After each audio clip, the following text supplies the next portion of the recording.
As a child, I used to think that if I earned lots of medals and certificates, I will be successful in life. So I worked very hard to get as many achievements as I can. Just like a brand new pencil, I used to be sharp, an excellent child, full of hopes and dreams. Not until I realized that I'm not that special. In other words, I'm just an average, normal kid. I realized that I'm nothing like the person I assumed myself to be. I have lost the motivation that used to sharpen my pencil. The pencil that used to write great things and accomplish different tasks suddenly became dull.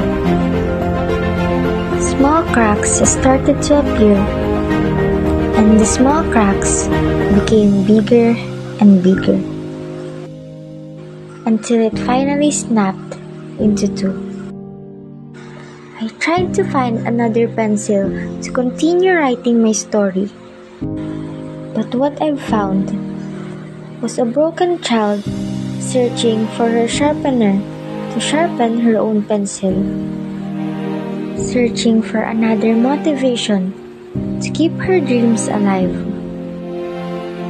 I tried to run away from the responsibilities and keep the broken pencil the way it is.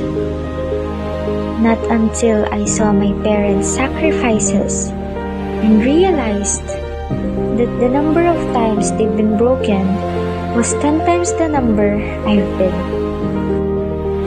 But still, they are continuing to write, not for themselves, but for us, their children. I realized that I have companions that will always be there to support me in my journey. With the help of those people, I found myself taking another step and picking up the broken pencil to continue writing my story. So I tried to sharpen my pen, not with a sharpener, but with a knife. It might not look as good as before, but I know that it can still write. And I'm starting to like what my pencil looks right now. Because right now, it has been shaped by the hardships of its past.